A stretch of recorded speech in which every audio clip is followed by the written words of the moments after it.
Hello, good evening, cheeky monkeys. It's ABW Radio here again. It feels like only yesterday that we were chatting, and we're back again in not such good circumstances. Never mind. I'm your host, Kris. As always, I'm joined by two fellow gooners this evening. Mr. John of the Beard Parish. You're back again, John. How are you? I'm alright. It seems like I speak to you every day on here now. It's kind of like we're married. It is a bit, yeah. I apologise. I know it's tough speaking to me this No, regularly. sir. But No. yes, we really are married, yeah. Yeah, it is. It is a long-term Arsenal relationship, if you will. And we're also joined by Neil of our ABW bloggers fame. Good evening, Neil. Good evening, gentlemen. Alrighty. So, well, I was going to say, where do we start? Well, we can't really pretend tonight didn't happen, can we? So let's just sort of dive in at the deep end. John, what's your initial thoughts on this evening's 3-0 demolition job? Awful. I don't know really what else to say other than that. It was embarrassing at times, disappointing from a lot of senior players. I felt sorry for a lot of for the youngsters that did get to play. I said earlier in the week that I'm not overly fussed about actually winning the competition, but it's nice to at least put a performance in. Lots of people saying it's the kit's fault. I'm one of the. I think me and Kris are one of the some of the few people who actually like the kit. Um, but yeah, just real disappointment and really some confusing remarks by Wenger after the game as well. I just hope that the biggest worry is the injuries at the start to Theo and Ox. That was the biggest concern. Something like that. Yeah, absolutely. And Neil, what was your sort of thoughts on this evening's? What can you add to that? I just think it's massively disappointing. I'm a massive believer that momentum. I just think you wanted to see the team keep winning and winning and winning, and I don't think losing 3-0 away to a championship side of Sheffield Wednesday is good for the morale. And I'm not really bothered who was on the pitch and who wasn't on the pitch. It's the club itself, and it just doesn't put it into a good state of mind going into the Swansea game. No, it doesn't, and that's away from home as well, which doesn't make it any better. Let's sort of go through. Let's pick through the lineup then. John, if you kick us off, what did you make of the lineup, and were you surprised by anything? Were you sort of disappointed by anything? No, not really. Was it Kamara in midfield? Was a little bit surprising, although I think we talked about it privately before the game. We were trying to work out who would be the one playing next to Flamini. We thought maybe it'd be Ox and then maybe another youngster playing at number 10. But yeah, there wasn't huge surprises. Perhaps Cech in goal was a little bit of a surprise. I think obviously if Ospina was fit, then he would have played. Other than that, Arsenal didn't have a lot to pick from. Would have nice to have seen the Jeff play, but obviously he's off with France. The only other one from the youngsters I can really think of is maybe Chris Willock, who I think is also off with England in the under-17s, and the Spanish kid whose name I can never say right, Pegler, yeah. Pleguezuelo, yeah. So yeah, other than that, not a huge surprise on the lineup. Just disappointing performance. Yeah, I share those sentiments. And Neil, what? Obviously, we'll cover a few bits and bobs in the game in a second, but just kick us off with I don't know if I'm sure you agree. The sort of senior pros tonight. I can't think of any of them that really looked either bothered nor determined to right some early wrongs. What was your thoughts on those performances from the more experienced players? I think you've hit the nail on the head there. I thought Mertesacker was wearing the armband, and there was a huge lack of leadership. You need them out there grabbing those kids, pulling them together. You tell them it's not good enough, and it all seems quiet out there. And I know we've been through this 100 times, saying that there's no Tony Adams, there's no Vieira, but there genuinely isn't a massive leader. And I've always said I don't think you can have that from a goalkeeper. I think probably Cech is that person, but I don't think you can have a goalkeeper being that person. I thought Debuchy was very poor positionally tonight. I thought he looked off the pace. In the second half, when we were attacking, he was able to put a few balls in, but his main job was to defend, and he didn't do that at all for me. And I just think too many of the kids weren't up to it tonight. I've got my thoughts behind why, but I'm sure we'll come on to that. Yeah, absolutely. Yeah, we'll definitely cover that. John, let's go sort of dive in head first into the concrete, if you will. The first goal, obviously, Debussy, we kind of touched on. I'll be honest, I was sort of, I wouldn't say in awe, that would be the wrong word, but I was quite what's the word? Impressed with the movement and the way that Sheffield Wednesday set up that first goal. Their supporters celebrating like they won the World Cup was a little bit embarrassing, to be honest. But hey ho. But that first goal, I just thought the build up was very good, and sometimes you just got to hold your hands up and say that was a really good goal. That being said, what did you make of it from a defensive point of view? No, I thought it was really poor defensively. I know you thought it was good build up, and yeah, it was, but it wasn't anything. I didn't think it was anything amazing. Passing the ball into a player and then continuing your run, like the basics that you're taught at a young age. Then the fact that Joel Campbell loses the header, then doesn't track his man, doesn't then pass the player on to Debussy, who's then completely out of position. It's just awful. The one good bit of play that I will give them some credit for, Sheffield Wednesday, is the pass to pick out the midfielder coming through, who's was it Wallace, got the strike on goal. That was a good finish, and the ball to him was good. The actual build up down the wing, I just thought was really poor defensive positioning from Campbell and Debussy. Yeah, I agree. Should say as well, I haven't forgotten the two injuries that happened before the goals, but I want to cover the goals first because I'm sure we'll have plenty to discuss on the injury front in a minute. So we're a goal down here. We're looking ragged, I think, at best. We didn't really look like we were creating much. I thought sort of Iwobi looked sharpish at times, but we didn't really have any sort of final product. And then we go 2-0 down. What did you make of the second goal? And again, from a defensive point of view, wasn't particularly great, was it? I think that the defending from start to finish of the game was an absolute shambles. I thought the header, I don't know how many times we're going to allow strikers to be on their own, free headers in the 6-yard box. It's crazy.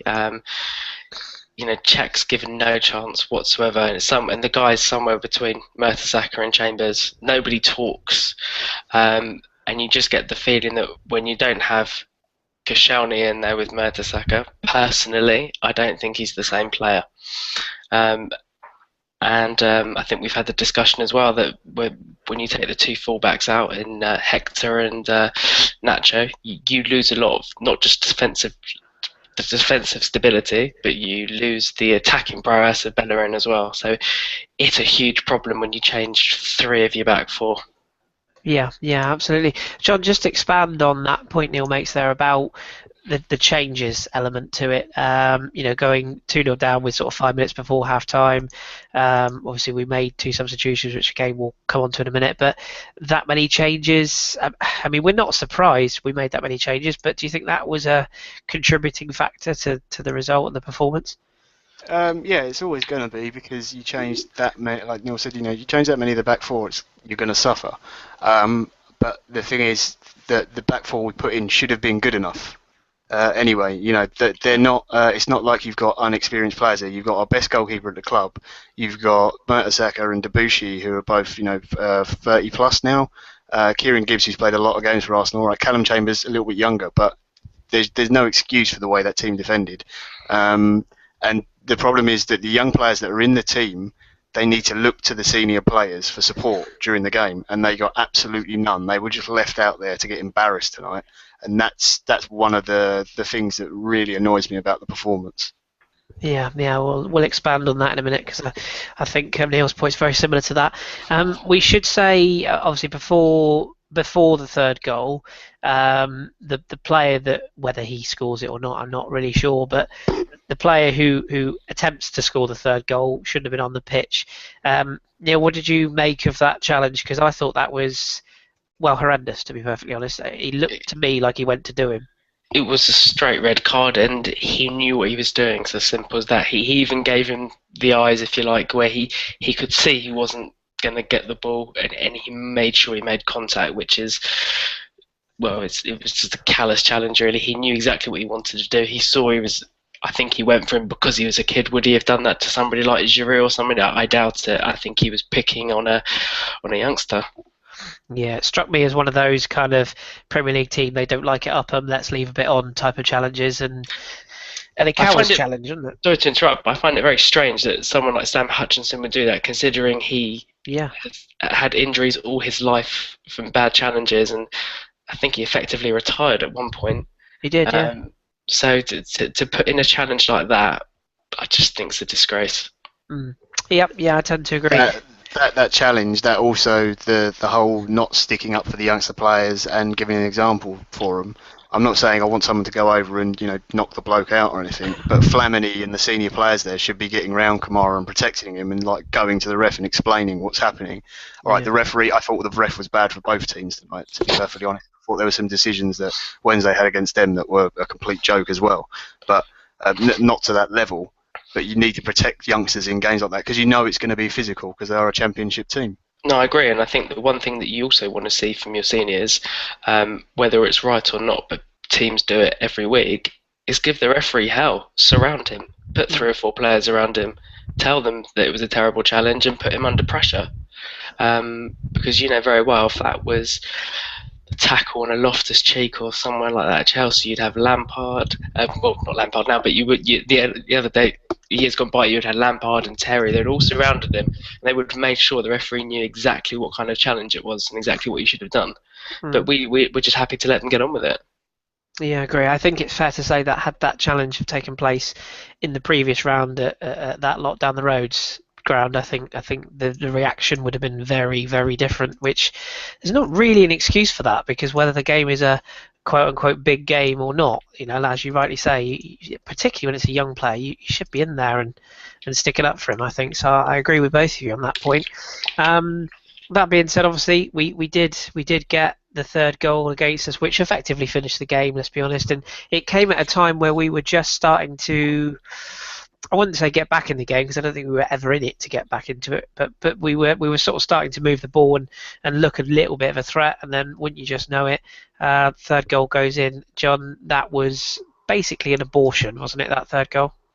That is an example of why I hate zonal marking. I don't have a problem with it when it's a mixture, or if it's done properly, zonal marking, it's great.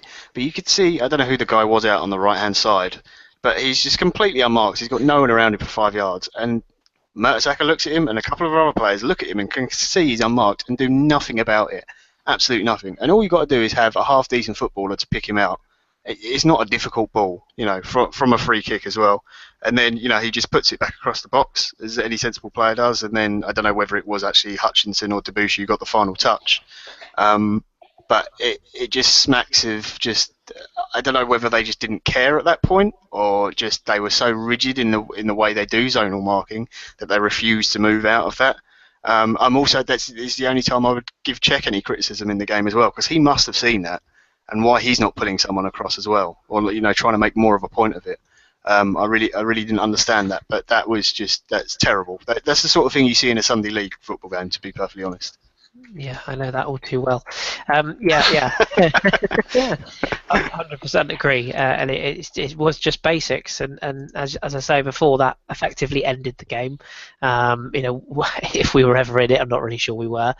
And then obviously we're sort of a couple of late substitutions. We'll cover some of the individual performances. Just before we cover the injuries, I wanted just to highlight the sort of from the defensive side of things. Neil, you've got concerns over Calum Chambers and his development. What's your sort of thoughts on where he is at the moment? I don't think he's progressing, which is the problem. And I know people go and say, "Oh, he's young," but he's not getting any younger. If that makes any sense, he's not progressing. He looks completely a fish out of water. You put him in at centre back, he's panicky, he doesn't follow his man, and I think when he was playing at right back, you're a little bit safer, aren't you? You've got a man inside you, you've got a man in front of you, and you're slightly more protected in that area. But I think at centre half he's getting, dare I say, found out a little bit. and I don't think he's a natural right back either. So I do fear for him. I wonder if a season on loan at some point would probably do him the world of good to get him football every single week, much like it has done for Jenkinson. And I wonder if they could almost do a swap next year. But I don't see him progressing, which I think has got to be a massive concern, because I think at that age you just want to see development the whole time. Yeah, agree. John, do you want to expand on that a bit? No, I mean, I think Neil summed it up really well, to be fair. To me, it does scream of he's in that awkward period of his career where he needs to play all the time, but he's not good enough to play for Arsenal right now. So yeah, I think loan is the best thing for him. And the problem is that every time he comes in for Arsenal now, that he's coming into games where it's either things like this where we're not overly concerned about the result generally as a club. He's getting thrown into a back four that's a bit of a mix-up, that hasn't played many games together or hasn't played a lot this season. So the match fitness isn't there, the sharpness that you have in games. The players in front of him aren't the regular two that you would have in Cazorla and Coquelin that have been so good this season. So he just ultimately is going to keep suffering from those performances. Whereas if he, like Neil said, maybe did go to a West Ham or whoever it would be in the Premier League, I think he definitely needs Premier League football. But if you're playing week in, week out, you're going to generally play with the same players. You get an understanding and you develop that match sharpness and reading, and you'll learn from your mistakes. If you're only coming in one every 10 games and you're losing games like this, it doesn't do anything for you. He's not going to learn from tonight's performance, because although he played badly, there's nothing he can take out of that and go, oh, well, if I'd done a little bit different there, done a little bit different there, because it's not just him, it was the whole team tonight, and you're not going to benefit from that in the long run. No, it's all very well, quote unquote, toughening someone up, but not if it's not in a game like that where you effectively just kill any confidence they might have. Yeah, it's like Zellalem's gone on loan to Rangers. Yeah, and he's playing most weeks. Now he's going to make loads of mistakes whilst he's up there, but he's also going to gain a lot of experience because he's playing week in, week out, and having that match sharpness. That's the sort of thing that Chambers really needs. Yeah, I think he needs toughening up, in the nicest possible way. I wouldn't fancy seeing him up against, dare I say, like an Andy Carroll or the old Didier Drogba. I just think he'd get pulled to pillar to post, to be honest. And to play centre half, you have to have a certain toughness about you. You don't have to be the biggest, you don't have to be the strongest, but you need to have that thing about you. And I just don't think he's got it at the moment. Yeah, a bit too clean cut, dare I say it? But absolutely, it needs a bit of nasty. Yeah, I agree. James Tompkins syndrome. We should address the elephant in the room. When I say elephant in the room, it's more like 60,000 elephants in a mini. But the two injuries. Now, the first thing I want to say on these injuries is I have a theory which, I say theory, I have a view which I'm 100% happy to be wrong if I'm wrong, and I think Dom will probably touch on this on Thursday's podcast. But for me, I looked at the situation, particularly with the Ox's injury, which was clearly a hamstring strain, and to me, that smacked of a player that hadn't warmed up correctly. Now, I don't know whether that's Steve Bold's job, whether that's one of the other coaches' job pre-game, whether it's down to the player not properly warming up, and the reason why I have an issue with it is, at lower league football, which I'm sure both of you have played in your time, you see it time and time again, particularly when you manage a team, where you'll say to a substitute, right, go and get warmed up, or pre-game you say, right lads, get yourself warmed up, and basically what they do is they go and kick a few balls at the goal, and then maybe just do one run up the touchline, and then they think they're ready, and then within 20 minutes, 3 minutes, 5 minutes, whatever it is, oh, I've done my back gaffer, oh, I've done my hamstring, whatever. And I just think that on a night like tonight, where it's clearly, the winter snap is hitting in the UK, it was one of those sort of games where the opposition were going to come at us quickly, and then bang, Ox goes early, and I'm not blaming him specifically. It's not his fault he got injured, but if that warm up isn't being done correctly, that's a worry. And then Theo Walcott comes on and does almost the exact same thing. And I know the commentary in the UK were basically saying that Arsene Wenger told Theo Walcott just come on, and he didn't allow him to warm up. Now, John, do you blame the manager in that scenario? And what's your view, particularly with Ox's injury? Is it just one of those things, or do you share my view that it's an injury that could have been avoided with a correct warm up? or have you got a completely different view on both? Not to completely disagree with you, but I will lean towards Dom on this, who obviously was saying that the players will all warm up properly and correctly, and it will be done. It's Shad Forsyth that travels with the team and does the warm up. We've seen it in every game this season. So I don't think that for Oxlade-Chamberlain's injury it had anything to do with it. I know that they said he was still a little bit tired after the game at the weekend, and that maybe he was suffering a bit. So there's a possibility that maybe he shouldn't have played tonight. Obviously, we don't know how long he's going to be out for, and it was just a precautionary thing because he basically, within a minute, as he ran off the pitch, went for a pass that went astray. He basically went to the bench and said, look, there's something wrong with my hamstring. I shouldn't play on. The Theo Walcott one was a bit weird, though, because like you, and on the commentary, obviously, we don't know whether Arsene said this or not. This is sort of second hand, and we can't really see from the footage, but it looked like Theo didn't have a warm-up. Yeah. I can't remember the exact minute he came on. But obviously, he would have warmed up with the team pre-kickoff in case of any injuries. All the subs do that. So if he hasn't warmed up properly and Arsene has told him to get on the pitch, then yeah, you can obviously put blame on the manager. I think Oxlade-Chamberlain's is just terrible luck, to be perfectly honest, and it's just come at the worst time of the season. It's typical in that we all talked about how if Coquelin got an injury, it would be dreadful for the team, and that was where we had no depth whatsoever. And now it's happened to Theo Walcott, who think, oh God, he was playing so well up front, but it's okay, we've got Giroud. And then Oxlade-Chamberlain goes, and Ramsey goes, and it's all three players that can play on the right-hand side, all gone within the space of like a week. And the fact that you lose two of them in a game that probably most fans aren't that bothered about is the most frustrating thing about it, really. It's a real worry. I hate talking about transfers, but it brings back the whole did we have enough depth in certain areas and that kind of thing argument again. And also, when you look at our injury record, as particularly those players, they are players that have always picked up some sort of injury during the season. You just hope that it's just the shortest amount of time possible, and we can get them back as soon as possible. Neil, give us your thoughts on these injuries and just touch on the kind of effect that both could have, because we're basically looking now away at Swansea on Saturday at a team without a plan B up front and without a right-sided midfield player. I think if they're both gone, it's going to decimate the squad, quite simply. I think you need one or you need both, really.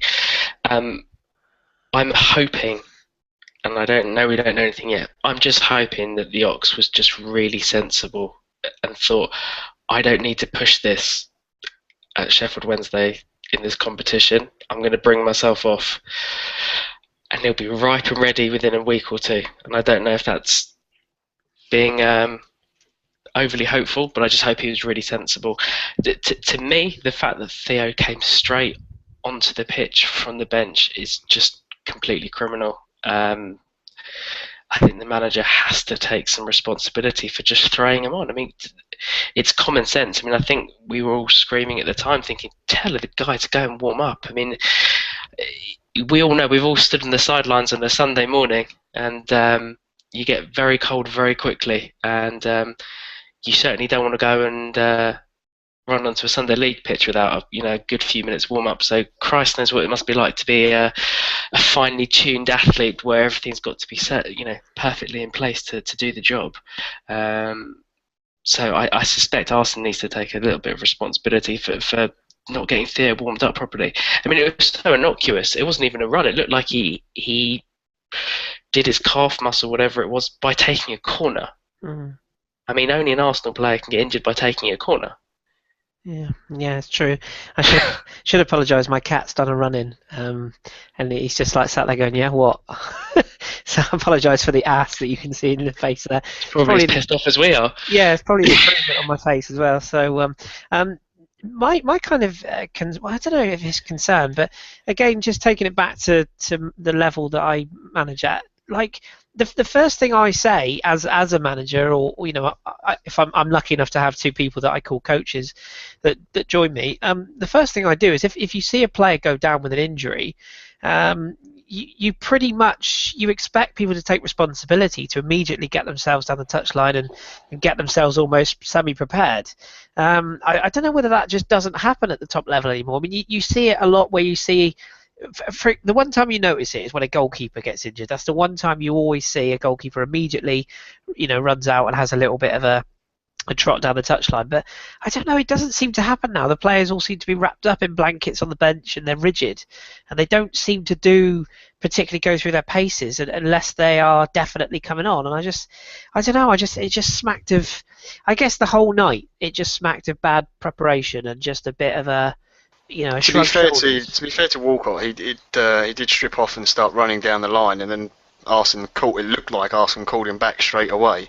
Yeah. Obviously, we can only see what Sky TV are showing us, Sky Sports are showing us from the images, so you only see bits and pieces. But that's what it looked like to me. We could be completely wrong. So, but yeah, just the preparation seemed all wrong. It's like Dom talked to us a while ago about how he doesn't understand why players, once they come off as a sub, just go and sit down straight away. Yeah. Why they're not warming down properly. They could come off at 60 minutes and then they wait half an hour till the game's finished and then do a warm down afterwards. How that will cause muscle and injury problems. So yeah, just the worst time in the season. With this weekend's game away to Swansea and then Bayern next week as well. It's just the worst possible time it could happen. Yeah. Just touching on your point you made there, Neil, as well about we were talking previously before we come live. You were saying about how this team gets affected by defeats. We've seen it time and time again where whether it's been this competition or Champions League, whatever, we suffer one big defeat. And for whatever reason, there's just this horrible sort of, it's almost like a smell just whiffs through the dressing room, and we come out like, oh, confidence is all shot. We seem to be, dare I say it, lacking in mental strength at times. Do you think that someone like a Mesut Ozil or Santi Cazorla or an Alexis Sanchez, are they going to be sat at home tonight? Have they gone out to dinner and gone, oh well, fuck it, never mind, or are they sat there going, oh shit, this affects us now? Because, like you said at the start of this, momentum is a big thing, isn't it? It is, and I think the real problem I have with it is that it puts the club under pressure. So it does affect those players. I mean, Mesut's probably out for a nice dinner tonight. If I look out my window, I'm sure I could probably see Alexis running around the block. Dog in hand. Dog in hand, yeah. Not dogging. Yes, that is dog in hand, not dogging, just in case anybody is listening. But no, it does affect the players because I know Arsenal talks about it a lot. It is a squad game. And that squad is going to turn up to training tomorrow after being battered 3-0 tonight. And it has a huge effect. Our captain was out there tonight. I totally... It is very simple to say, oh, we didn't have Ozil or Sanchez or Cazorla. And it's true, we didn't. But those guys aren't going to get a rest now. Not if these players are injured. If the Ox and Theo are gone for a good few weeks, those players aren't going to get a rest and they're going to get overworked. And my worry is those players that we looked on tonight, if they're going to have to come in and do a job to replace these guys, I wouldn't be so confident in it. No, I think, John, do you want to just highlight the tweet from Stan Collymore that you picked out in the group? I mean, I know he divides opinion, but I know there's a lot of Arsenal fans that don't like Stan Collymore. It's all personal preference, but he tweeted out in quotes, "It's not our first 11," which a lot of Arsenal fans threw out as their reasoning for losing 3-0, and Stan's reply to that was, "Let's hope you don't have to call on any of these then, because you don't get many injuries, ... Yeah. Which is true, and it's true, it wasn't our first 11. It was Petr Cech and Per Mertesacker were the only two, and Giroud is, dependent on form between him and Walcott. The rest of the team are not first 11, but Kieran Gibbs, Matthew Debussy, Calum Chambers to a certain degree, Flamini, all those players, Oxlade-Chamberlain as well. I know you can't really talk about the Ox because he basically didn't play tonight, but the other players that I've named are all players you expect are going to have to play at some point during the season. If we're going to push on to winning the thing, they're going to play a key role in that. And they were dreadful. To be Yeah. perfectly, all of them, none of them put a performance in. You can excuse Czech from that because I don't think he could really do anything for the 3 goals, and other than that, he did fine. But the rest of them were just awful. And when you're playing, like I said earlier, when you're playing with young kids, you've got to be the example to them on the pitch. Let them do their exciting things that they do. You generally see with young talents, they've got a bit of flair and they, freedom in the way they play. And the solidity and the common sense and sort of game management has to come from the senior players in the team. It just didn't happen tonight. No, no. There will be those, Neil, I'll come to you on this one. There will be those now that will say that, and we all know who they are, and I'm not going to use the tagline, but there'll be certain people that will come out tonight and say the manager is at fault, he should never have taken Walcott, should never have taken Oxlade-Chamberlain, blah, blah, blah, blah, blah. And they're the same people that if Oxlade-Chamberlain, for example, had a blinder tonight and restored his confidence, they would have been the same ones that would have said, it's a great decision, he's played his way back into form. Where do you sit on this? I mean, would you have been happy if we'd have rocked up with literally a string of teenagers tonight? Having lost 3-0, the easy thing to say, yes, of course, hindsight. I think the problem is, as the boss, and I always say this at work, is that as the boss, you are always the wanker. Whatever happens, you can't win. If he selects a side, like you said, in the Ox, and he plays well and he scores a hat-trick, he's a genius. You can't win. I think with the squad so thin, and I think the number of games we played, possibly it wasn't a great idea to play the Ox. I think a lot of people were suggesting that with Ramsey's injury, it might be a good idea not to risk him, and obviously now this risk has come back to bite us on the backside. So I don't know, hindsight is a wonderful thing, and if we had won 1-0 tonight and we've gone through, everyone's thinking fantastic, Chelsea are out, Spurs are out, we've got a great chance of going to win this thing. And I would love to have won this trophy, to be honest. I'm sure that's a whole different conversation, but I was disappointed by the lineup, and I think it sends out the wrong message from the start. Yeah, I would kind of agree with that. John, the manager's comments after the game, there was a couple that were a little eyebrow raising, a little Carlo, if you will. One in particular, his analysis of Iwobi, Kamara, Benacer, and by the way, Scott, it's Benacer, not Benacer, by the way, and Christian Bielik, and basically asked Wenger, his quote was, the level was too high for them, none of them are ready. I mean, is that just sort of heat at the moment because he's a bit cheesed off, or is that brutal honesty? Where do you sit on that? I think it's in the list of. Is a very short. I'm not a huge. I think some people know that at the moment I'm not a particular fan of Wenger, and I'm a huge fan of what he's done at the club. But I think we could do better. But yeah, anyway, the list of things he said that are stupid is very short. But that's definitely on there. Why say players aren't good enough to play at this level, and then you play them? That makes no sense. I know you're saying it after the fact, after the game has happened, but that's ridiculous, and that does nothing for those players in their confidence. I don't always like it when he comes out and always defends, regardless of what the performance is. If anything, if I was him, I would have preferred that he came out and said, our young players did well tonight. They made some mistakes that you would expect from those sort of the players of that age.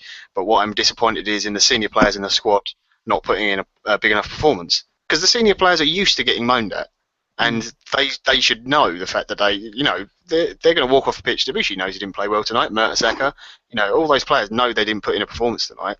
So there's nothing wrong with laying into them. Saying that about young players and saying, you know what, you're at Arsenal, but you're not good enough to play against Sheffield Wednesday. Well, fuck me. Cheers, boss. I feel great now. I'm 16 years old. I've just come to the club. This is really exciting. I'm making my debut. You step me next to Matthew Flamini. Oh, cool. He's played for Arsenal. He's played for AC Milan. He's won titles in Italy. This is going to be great. And the French fucker did absolutely nothing. Problem is he was right there, John. Oh no, it's true. It is true. The young players weren't very good tonight. They weren't. But they're coming out and saying it does nothing other than make them, gives them no confidence, and it makes him look like an idiot as well, and open for more criticism. I don't see the benefit of it in any way whatsoever. In the words of Mourinho, it was weak and naive. So Yeah. it's a certain bit, but I just don't get it. I don't get the reasoning behind why you'd say it. And one thing to cheer you up, my mate is a Chelsea fan, sent me a message saying, I fell asleep and woke up just in time to see Hazard miss a penalty. What the fuck? So, That's the one thing to make you smile. world's greatest player, Eden Hazard. By the way, that's don't say I told you so last season. The only one of the youngsters actually I thought was quite good was Iwobi. Actually thought in the second half actually looked quite decent and was getting into the game more, and Bielik as well when he came on. I thought Kamara was poor, to be honest. First half he was very poor, but he got no help. You can't play midfield and have absolutely no support around you. No, Yeah. but interestingly enough, I think I'm not going to say the game changed because they were 3-0 up by then, but the only time we had any amount of ball in the right place was when Bielik was in the middle. Yeah. He brought calmness. He took the ball. He played it. He wasn't afraid to hold it for more than a pass. He made the right passes. He was strong in the tackle, and he actually allowed Flamini to not have to do two-man's job. And I thought Kamara was so poor in there, and you can't have one person in the engine room against five. Because they played with five across the midfield. It was too much. He might go on to be a great player, Kamara. I don't know. I'm no expert on the kid, but from what I could see, he was a huge weakness in the middle of the pitch, and you just can't have that. And I think when Bielik came on, he was strong. He played the ball sensibly. The problem was with Kamara, he was so scared from minute one that he just wanted to give the ball away. Quick. And that's not the way we play. We need someone to put their foot on it, look up and find a pass.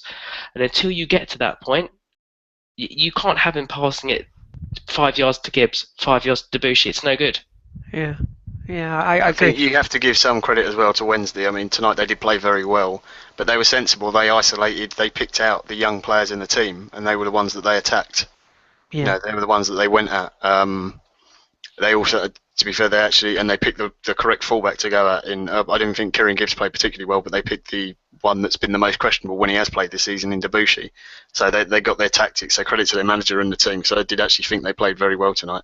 Yeah, that's fair. I think one thing I just wanted to touch on what Neil said there about Christian Bielik. I'm a massive fan of this kid. Every time I've seen him play, sort of at youth level, which granted you can't judge on, in fairness, and I saw him play twice for his club before he moved to Arsenal, which again, I'll be honest, I didn't know we were even interested, so I couldn't really judge. I had to go back and watch those games again. But he does look, what Neil was saying there, he does look like a guy who's comfortable on the ball, and I think the only thing that he's lacking right now, as far as getting in the squad, and when I mean in the squad, I mean within the first team training, not on the pitch as such, I think it's just size. And I think that's the one thing that when you looked at him when he come on, he's quite a tall lad, you know, he's quite imposing to look at, but he's not broad, he isn't filled out at all. And I think if you could get him on the sort of the Sonogo diet, as it's sort of known, where a player disappears for 6 months, comes back and is a lot bigger, I do think that, you know, 18 months time, I think we'll have a player there. And I think from Arsene Wenger's at the AGM, he was saying that him and Jeff René Adelaide were the two players he thought were the best that were coming through. So hopefully he does make the grade, because I do like what I've seen of him. But he was very good in the Champions League youth game against Bayern Munich. He was playing centre back then, and positionally he was a little bit questionable, but that's not his position. But on the ball, he was probably one of the best players on the pitch in terms of on the ball. But yeah, I mean, there was, like Neil said, there was just no one putting their foot on the ball and just dictating the game the way we want to play. Because that's the sort of game where if we had a Mikel Arteta, he would have been perfect, because he would have known when to slow it down and when to speed it up. Yeah. Just having that sort of experience and someone who's calm on the ball and calm in possession. Yeah, I agree. Another player I just wanted to pick up on, and I want to try not to make this a witch hunt, because this is a player that gets an awful amount of stick, rightly or wrongly, whatever you think. He's an Arsenal player at the moment, and that's Joel Campbell. Now, obviously, with the situation we're in now, you know, I don't know who else we've got to play on that right side of midfield on Saturday. I've really genuinely scratched my head about what we're going to do in that game. The only thing I can think is we'll shift Santi out there and we'll put Flamini into the starting lineup. That's the only thing I can think. But Joel Campbell he's such an enigma. You know, I've seen him literally pull Costa Rica through games on his own. Then I've seen him commit horrendous dives. Then I've seen him make really good tackles, which weirdly was one of his better sides tonight. And then his delivery, dreadful tonight. You know, he never seemed to get into the game. I want to believe there's a player in there, but I mean, John, what do you make? I mean, I know you're one of those people that thinks he shouldn't even be near the club to be getting a chance, but he is there. So what do we do? He's there literally because we didn't sell him for the price we wanted to. That's the only reason he's there. He's not there for any other reason. Yeah, you know, Arsenal wanted rid of him.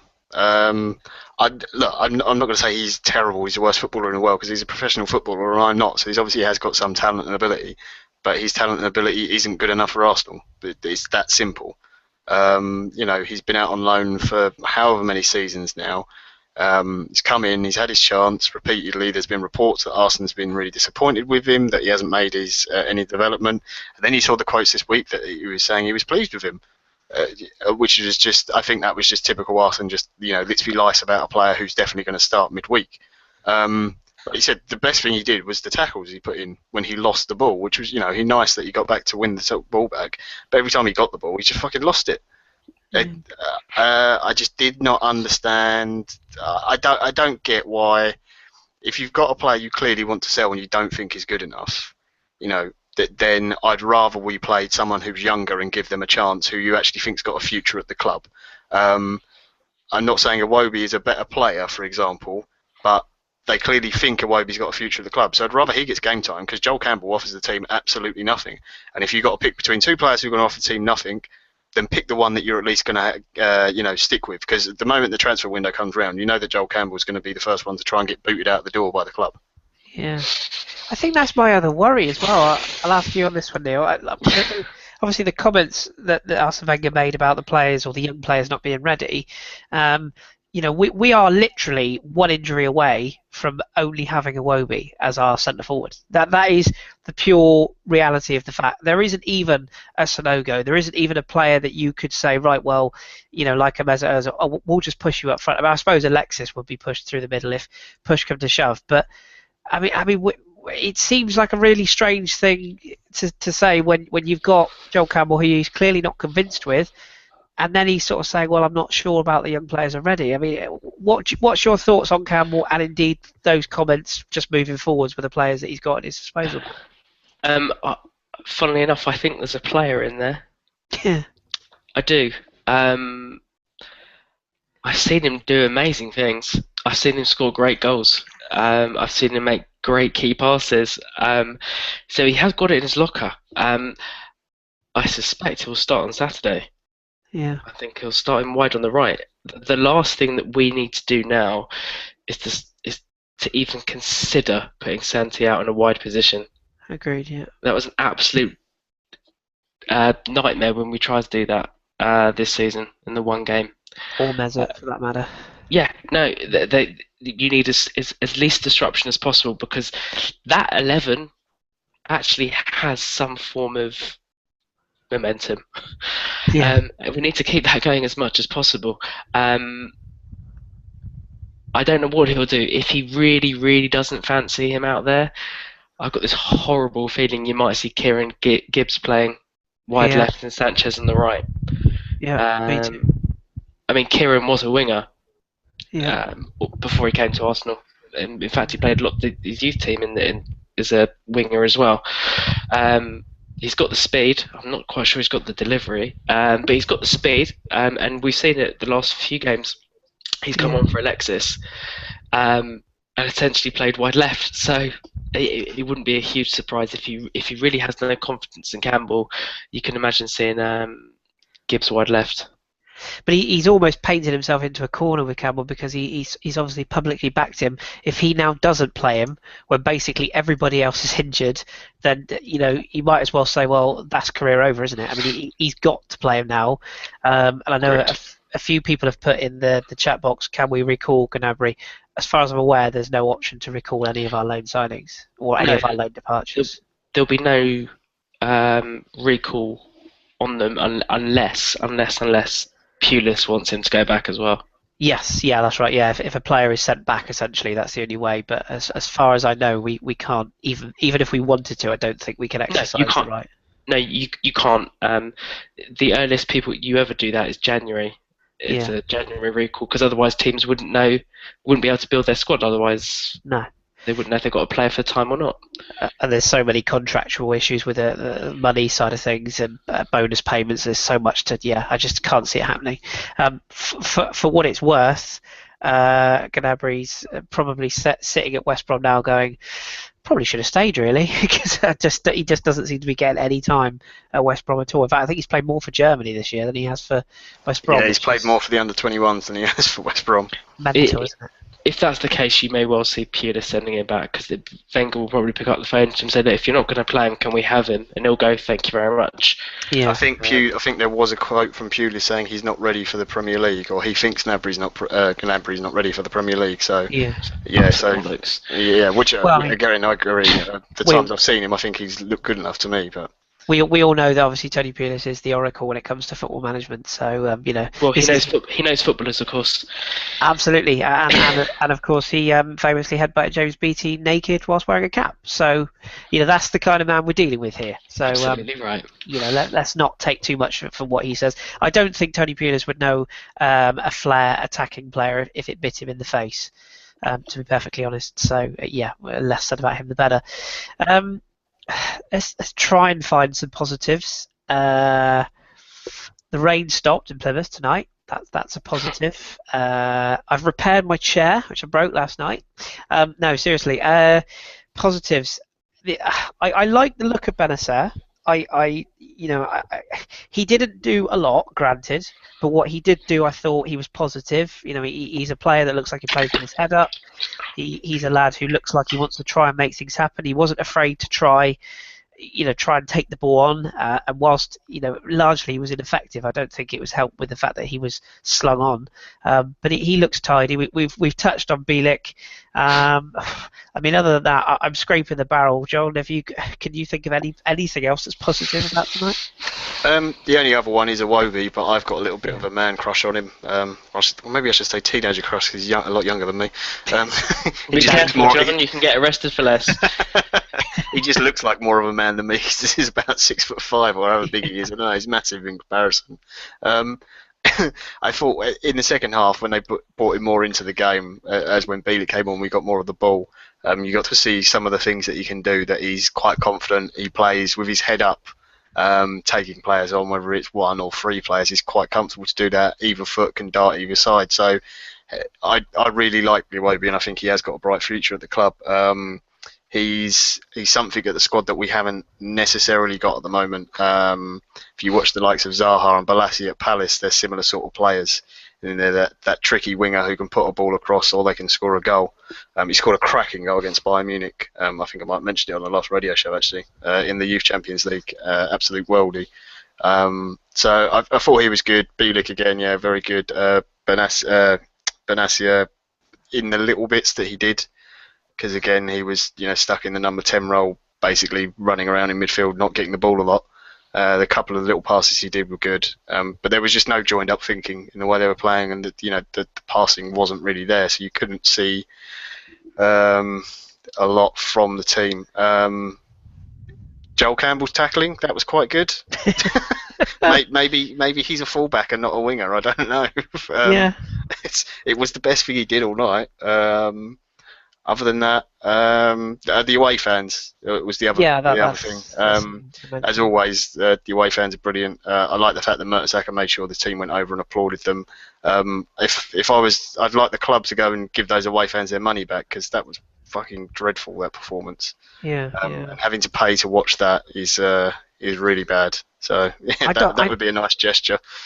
I dodged a bullet because I got offered a ticket for this last week, and I said I turned it down because it was a midweek, and I was like, I'm probably going to go to This is the Villa sort of away, and game that I always like going to because you get yeah, to me see too. young players, you get to see some Yep, exciting prospects, and normally it's normally a bit more of an open game, and the other team might get a goal or two, which you're not obviously normally too bothered about. yeah, But yeah, I would have been very disappointed. Whatever, I don't know how much the tickets were tonight. They probably weren't very expensive, but I would have been quite disappointed with paying any money to watch that performance. yeah. I couldn't agree more. To be fair, um, I suppose. I mean, obviously, we look ahead to Swansea. We'll do a full preview of that in Thursday's pod, but that is the next game. It's important we get back on.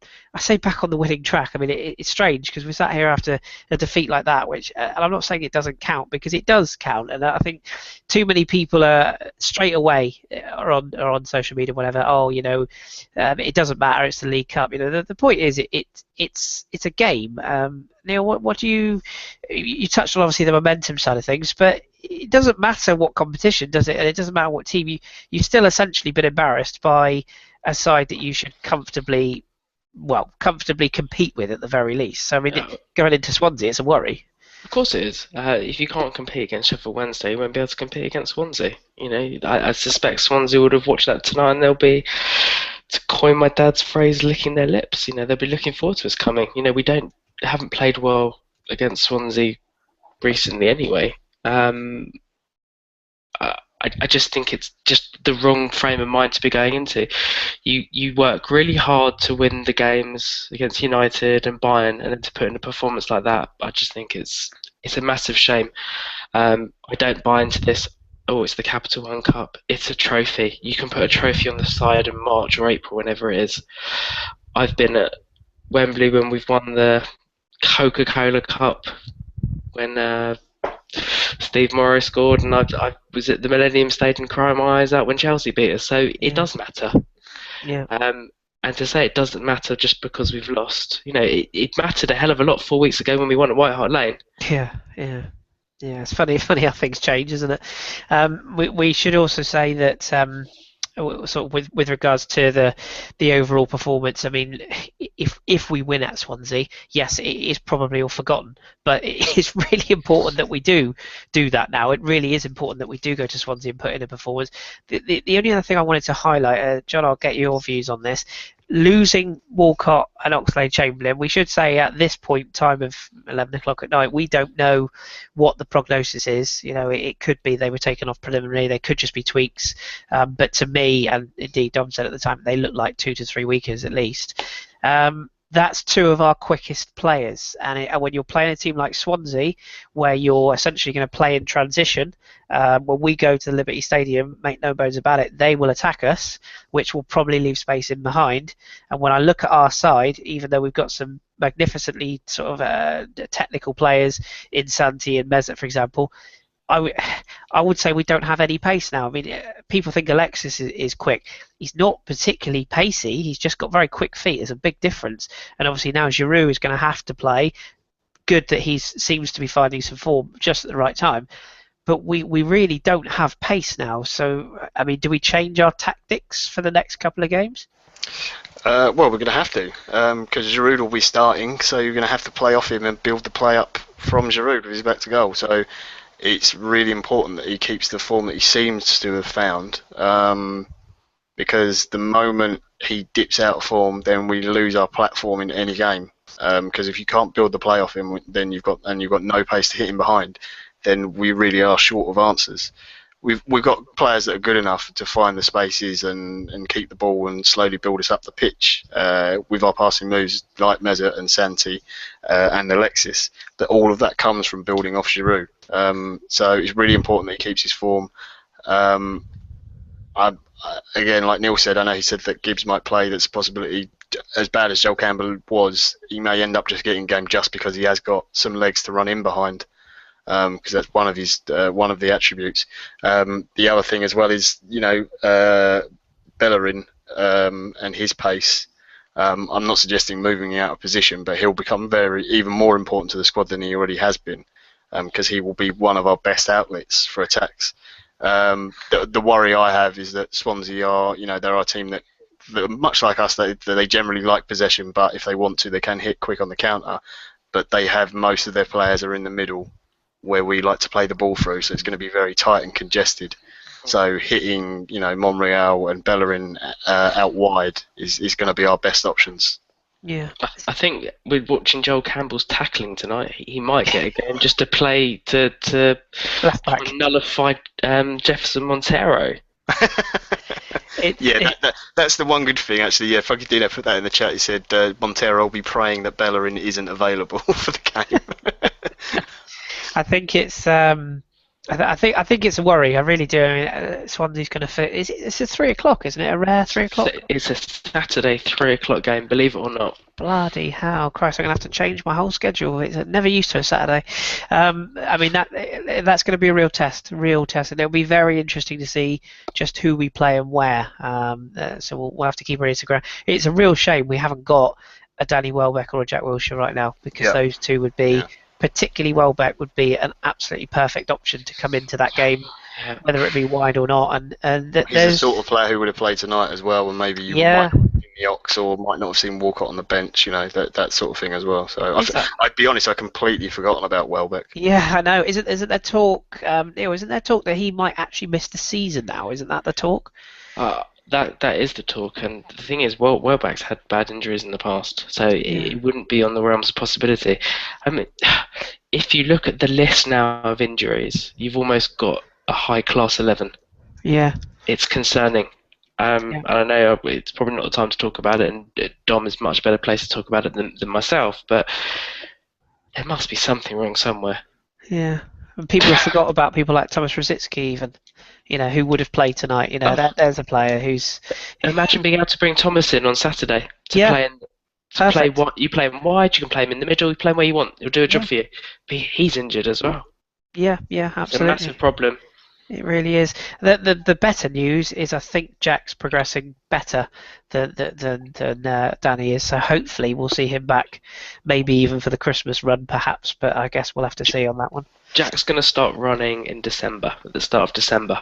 Okay, so we might get him towards the end of the new year for the Christmas period. Then he should be back for New Year games. Let's hope. New Year's Day is the target. Good stuff. Let's hope. So we'll see him in 2017 then, with Arsenal injuries. No. In all fairness, let's hope he does all right and comes back strong. But it won't matter because we're signing 7 people in January. It's fine. Don't worry about it. That's one of our questions, actually. Oh, is it? Do you know? I'm going to ask you two a question just before we take listeners' questions. This kit, I've seen it described by a lot of people, particularly the Arsenal shirt book guys. Shout out to them. As our first black kit. I own the kit, and it doesn't seem black to me. Do you think it's navy, or have I just got weird eyes? No, to me anyway. I'm no fashion icon, but it seems very navy blue to myself anyway. Yeah, I thought as much, John. She's navy blue, really. The weird light blue socks bit, I don't really get that. No. When I saw it in pre-season before I'd actually seen it properly, the block colour thing I was like, oh, that looks terrible. But when I saw it on tonight, I thought it looked okay. But it seems that I'm in the minority and most people really do hate it. My favourite description of it so far has been pyjamas. It is a bit. However, it's not as bad, and please look this up if you haven't seen it. Reading's away kit. Oh my God! Oh yeah, that is. Yeah. That is horrific. I mean, it's like an off pink with kind of purple shorts. Oh my Christ! That's one to look up definitely for all the bad ways. What have we got in the way of questions, John? Okay, well, just got one in from BounderTube. Stephen Kelly, I will come back to yours. Don't worry, I haven't missed it. Should Chambers be forced to play at left centre back, even if it's not his preferred position, to avoid messing up Per? Which is something I did notice tonight, that Per seems to move position to accommodate Calum Chambers. It's an interesting question. Go on, Kris. Kris. Yo, you Come on, because you get to sit there and ask all the questions normally. You don't have to answer anything. No, I do. Should he play left? I'm going to be a bit controversial here. I don't understand why a modern professional footballer can only play one side of defence. I really cannot get my head around this. if there's players at the lower league clubs, sort of League One, League Two, whatever, who play out of position, you see it all the time where a player goes, "Oh yeah, we're having to play Mickey Tubbs from centre back. He's having to play up front today because we're short." And I just don't understand it. Surely, when you're a club like Arsenal, the first thing you look for is a player who can play with both feet, who's comfortable on both sides, or at the very least, okay, we're not all Santi Cazorla, but at the very least can control the ball with both feet and can pass the ball 10 yards with both feet. I just cannot get my head around it, and particularly when the ball's in the air. What, so you're telling me you can't head if it's coming from the right hand side, but you can from the left? I think it's a really, really lazy argument, and any player that says, it comes to a club and says, well, I can play right centre back but I can't play left, well, I'll send that player out alone and say, right, well, you come back to this club when you can play both sides.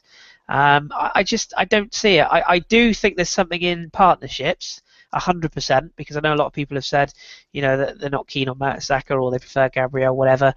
The partnership between Koscielny and Mertesacker, when we don't have those two together, it's massively noticeable. So I think the partnership argument, there's definitely an argument, and in that case, yes, you can favour one side or the other.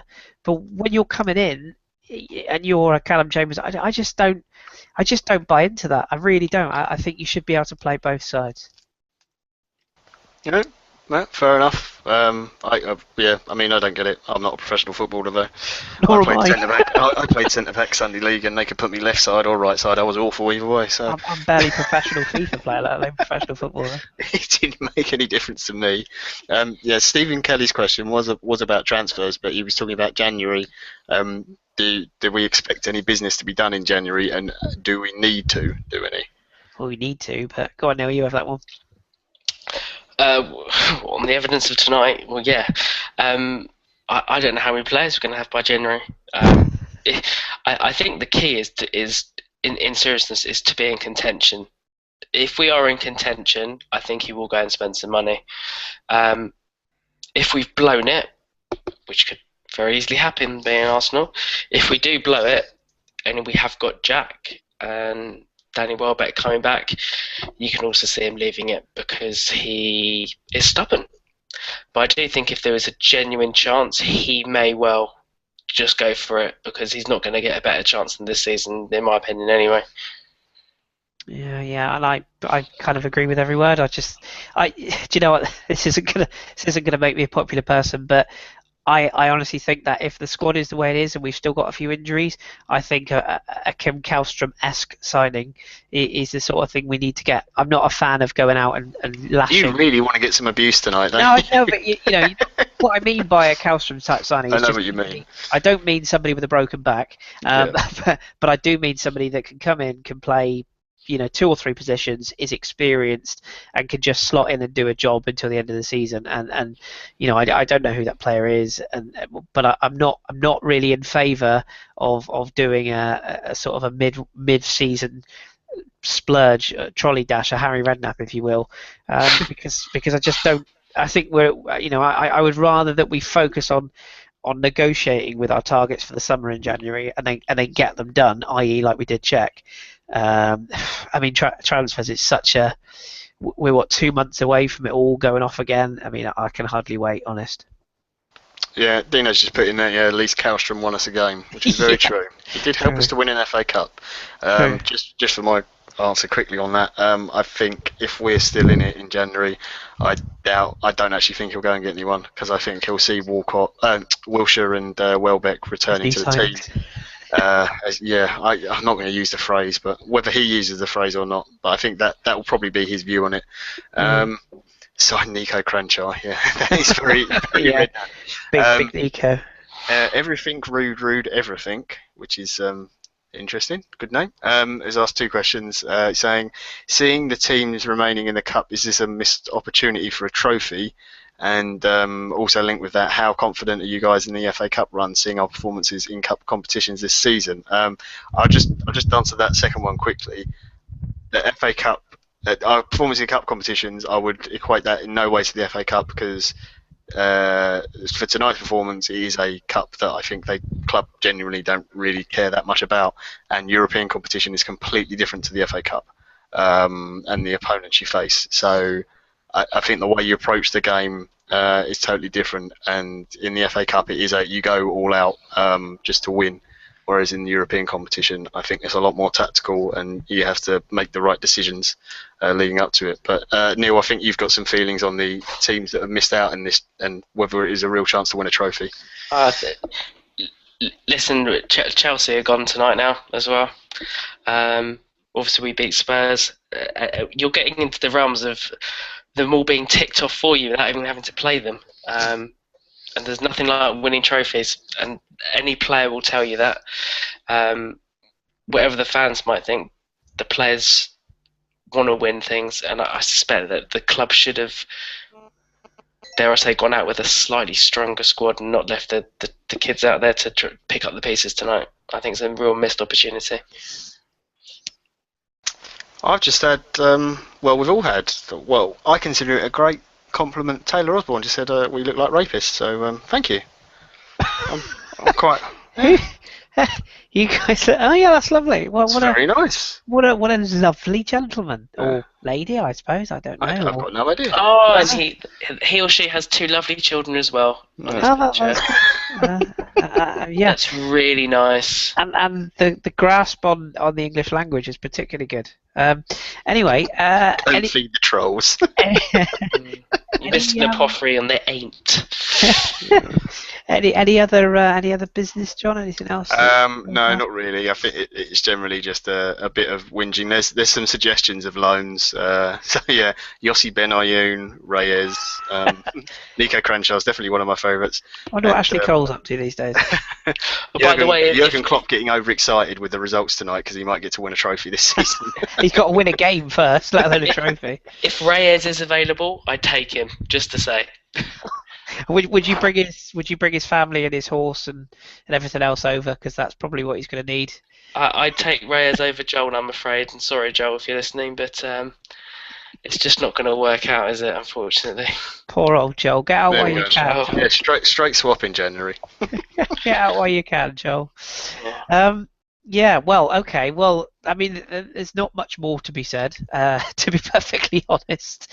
To answer your question there, Gunanelli, last count was 83.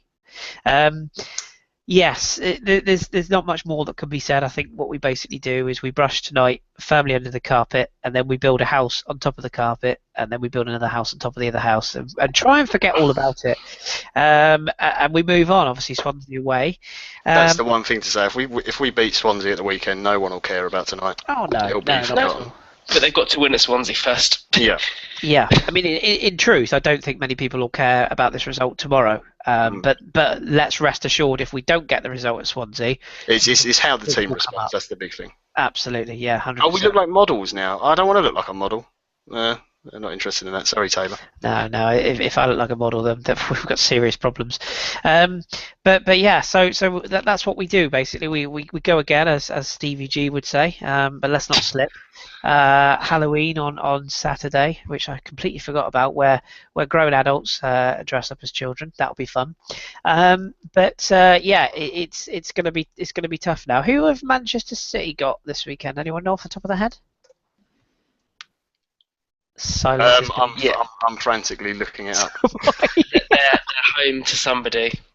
My internet just doesn't want to How work. prepared we are. It's really. Oh God, how slow is this? Yeah, mine's the same. Do the thing. Week 11. That's what I want to look at. They are. Where are they? They're away to Newcastle. No, that's Stoke. Wrong team. They're at home to Norwich. Sorry. Home to Norwich. Yeah, Okay. So 3 points. And Manchester United are away at Palace, so that could be tricky potentially. Yes. Okay. And the early game is the ego versus the haircut. Yes. Yeah. Classical somber death march music versus heavy metal. That could be fun. Yes, okay. Less said about Chelsea, the better. I kind of want it to stay now because it's quite funny, really. So let's just hope this carries on and on and on and on and on and on forever. I think it'd be very amusing. Let's just plug a couple of things. Obviously, the podcast on Thursday. To the best of my knowledge, a certain Aussie is hosting. Mr. Dom, I believe, is hosting, and he'll be joined by Danny and Mr. Holick and Davies, I think. Davies, Jace is on again, yeah. Yes, I think that is who is joining him on the pod this week. As always, if you don't follow us, you can do at the Bergie Radio. We will follow back. I put out a tweet this afternoon. I'm looking for talent. I am Simon Cowell of the YouTube generation. No, I'm not at all. But I am looking for people who might be interested in joining us on the show in the coming weeks. Just to say, we are fully booked now until, let's have a look. Sunderland at home on the 5th of December. But if you are interested in coming on the show, give us a follow. We will follow you back. Give us a DM. As always, Danny will axe you if you don't have a headset, wired internet, and anything to do with Apple. Danny will hunt you down. So you're probably best not using Apple products. But yeah, if you've got a wired connection, camera's not essential. But yeah, if you've got a wired connection and you've got a headset, decent speaking voice, then we might be able to have you on. So Alex Harvey is a fan of yours, Kris. Pimp Tash, yeah. Well, it's been called worse, to be fair, but fashion has never been my strong point. But yeah, so do give us a follow. Obviously, at the AFC podcast is our main pod account, and at the Bergie blogs. Neil, who's got their current blog out at the moment? I can't remember who's out at the moment. Can you remember? Oh, you got me on the hop. I'm not sure. I'll look it up. Yes, please do. Stalls for time. Everything rude. Everything said book him for the Champions League final post game. Oh, that's fine. Yeah, I like that. Nice bit of confidence. That's good to see. I was going to say we could discuss Bayern Munich and Barcelona, but yeah. No, Kris doesn't drive a Harley. He doesn't. Yeah, he can't even ride a bike. I was going to say I could barely ride a trike. Yes, the current blog is from Jake. It's up. It's Arsenal Existential Crisis, which is the latest blog. It was from a couple of weeks ago. Wait till tomorrow. Still very much worth a read. Is there anyone going out tomorrow? Is there? I don't know. There should be a Crisis one coming out tomorrow. Oh, yeah. Sorry, I missed that. Yeah, absolutely. And obviously, Neil, you'll be doing a few bits and bobs on the blogging side in the coming weeks as well. Absolutely. Look out for it, ladies and gentlemen. Good stuff. So, yes, give us a follow. We will be back after the Swansea game. I can tell you on Saturday we have Rob Parrott, Drew, and hopefully Fat Man Pook will be back, assuming he's alive and well. So he'll be back with us. But that's it from us for tonight. So thank you very much to Neil and to John for joining me this evening. Pleasure as always. Cheers, guys. And I'm off to build a statue of Joel Campbell. Joel Campbell, yeah, let's build a statue of Joel Campbell. It might move faster, I don't know. Thank you very much for everyone for joining us, and we will speak to you post Swansea. Cheerio. Bye. Bye.